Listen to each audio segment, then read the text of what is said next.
let's just jump right in and absolutely dismantle everything you thought you knew about angels. Welcome to this explainer on the Devolutia cosmology, a universe where the divine beings watching over humanity aren't exactly what they seem. Today, we're diving into the terrifying and mathematically perfect world of the Master Architect, specifically looking at the entities he created to enforce his absolute, unchanging will upon the cosmos. We are talking about the Inviolates.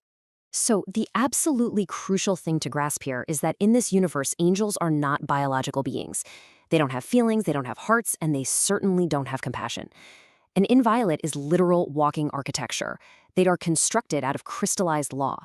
The Master Architect built them to enforce absolute stasis, basically to ensure the universe remains a sterile, predictable masterpiece of his masculine force, enforcing the absolute geometry of the prism. And honestly, the contrast here is just a terrifying irony. Think about it. In our mortal myths, we picture angels as these soft, feathery protectors, right? Moral exemplars. But the reality in Devolutia is wildly different.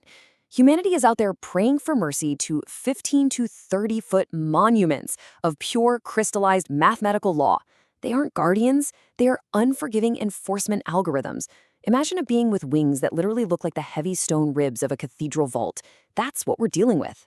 Part 1. Forging the Living Law.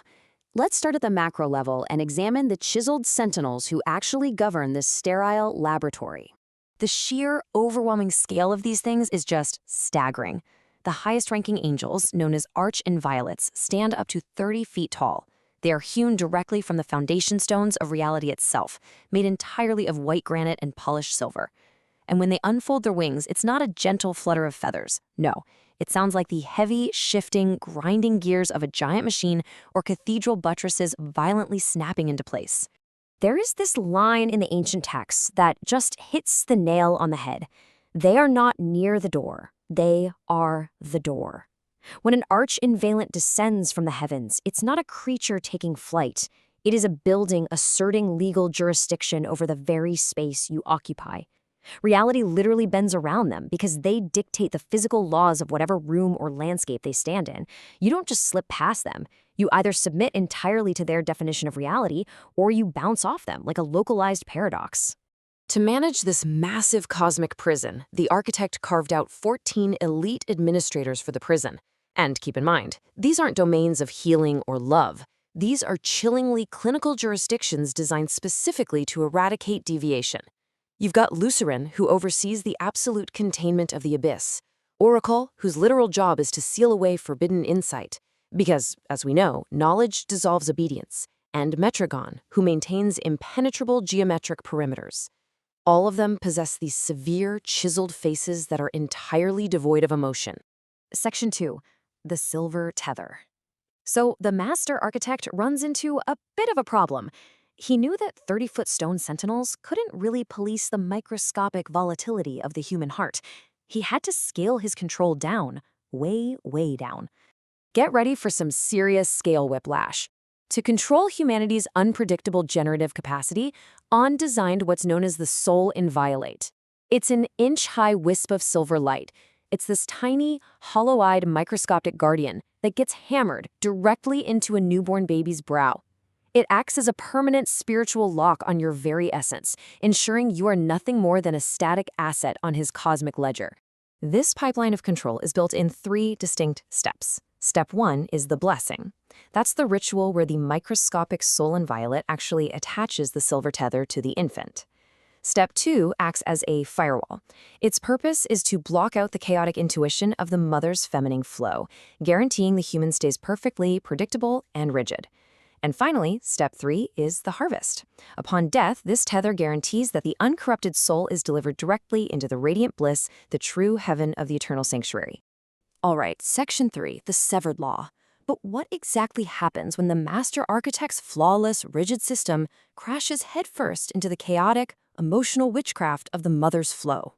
This is the true pivot point of the lore right here. Think about it. What actually happens to a lock when the door it's attached to ceases to exist? Because sometimes that silver tether breaks, and when it violently snaps, that microscopic soul inviolate isn't destroyed, it's just permanently severed from its purpose. The tether tears like wet paper under a few very specific, intense conditions. Profound, architecture-shattering trauma can do it.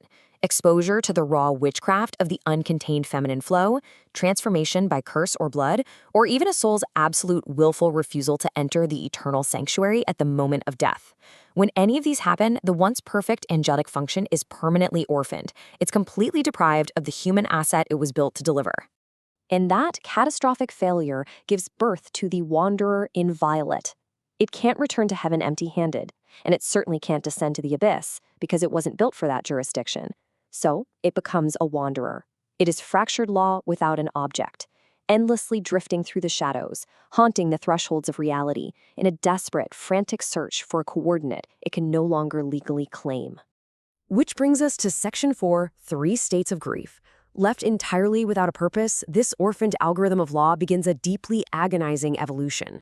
It progresses through what the texts call the 3 sacred states of structural grief, and it's a fascinating degradation to watch.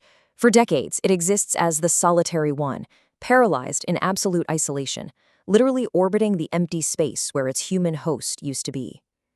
Over centuries, it transitions into the sorrowful of heart, attempting clumsy cosmic interference to somehow fix the broken tether.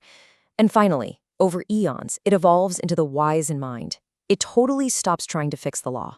Instead, it studies the dark, runic enlightenment of the veiled beyond, learning the hidden rhythms humming beneath the Father's law. Now, this highlights a massive mortal misunderstanding. You know when humans experience hauntings or bizarre lunar omens and they mistakenly believe, oh, a spirit is trying to help me, or I'm receiving supernatural mercy? Yeah, absolutely not. The angelic reality is entirely different. It's actually just a broken machine, a wanderer stuck in its sorrowful of heart phase, desperately and frantically trying to repair a severed tether. It's just a machine trying to atone for a system error. Section 5. Rise of the Harbingers.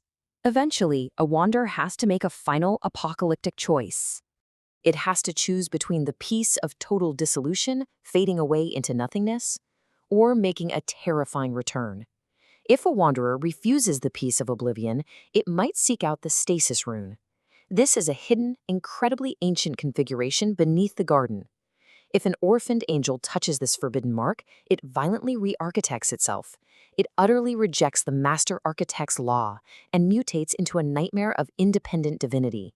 The angelic guardian you once knew is officially gone, replaced by what is known as a harbinger. And its anatomy is downright horrifying.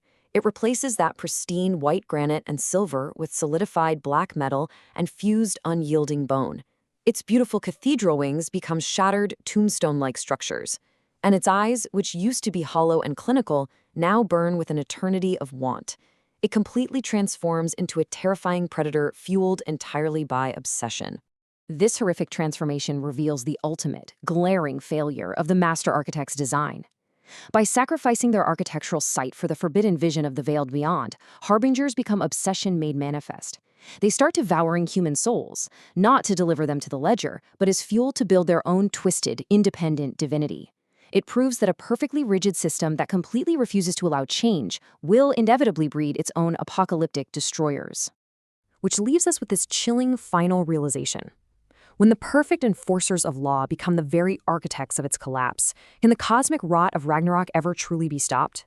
The end of this universe isn't going to come from some external monster. It's going to come from the crushed, orphaned weight of its own unbreakable laws collapsing in on themselves. Because as you'll see, absolute stasis is really just another word for an inevitable explosion. So, what do you think? Can a system built on total control ever actually survive itself?